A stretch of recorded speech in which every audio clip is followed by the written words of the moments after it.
আজকে দিদিদেরকে আমি এই বেবি কাঁথাটা দেখাতে দেখাতে একটা ছোট্ট কথা শেয়ার করতে চাই। কথাটা হলো, অনেক দিদিরাই ভাবে যে সেলাই যেটা আমি করি, কাঁথা সেলাইটা, এটা নাকি কোনো ব্যাপারই না। আর কোনো কোনো দিদিরা এই কাজটাকে আমার প্রায় দামের সাথেও তুলনা করে থাকে। সবাইকে বলছি না, কিছু কিছু দিদিদেরকেই বলছি। যদি কোনো একটা কাঁথার প্রাইস বলি, তাহলে বলে যে এটা এত দাম কেন। তো তাদেরকে আমি একটা কথাই শুধু বলতে চাই, আমি শিল্পী না, তবু একটু চেষ্টা করি যে একটু অল্প স্বল্প কাজ যেন সবাইকে দেখাতে পারি।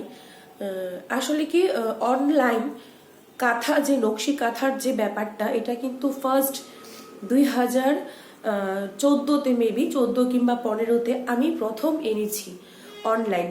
আমার ফেসবুকে আমি প্রথম এনেছি। তারপর হয়তো এখন অনেকেই আছে করে, আমি জানি করে। তো একটা কথাই বলি, সবার উদ্দেশ্যে বলতে চাই যে কোনো কাজ কিন্তু, যারা হাতের কাজ করে, কোনো কাজে কিন্তু ততটা সহজ নয় যতটা আপনারা মনে করেন বা দামের সঙ্গে তুলনা করেন, যে কম্পেয়ার করেন যে কেন এতটা দাম।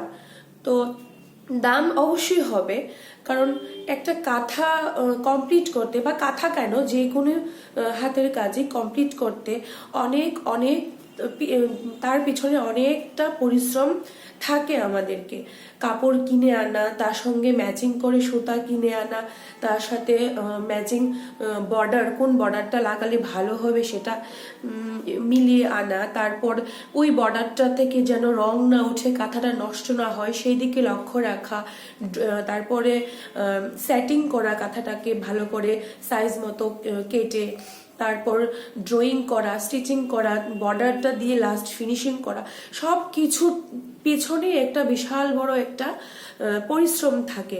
তো তাই বলতে চাই যে অনেকেই এবার বোঝে, অনেকে আমাদের পরিশ্রমটাকে বোঝে, তাদেরকে তো অসংখ্য ধন্যবাদ যারা বোঝে। তো যারা বোঝে না তাদেরকে বলতে চাই, প্লিজ আমাদের পরিশ্রমটাকে একটু বোঝার চেষ্টা করুন।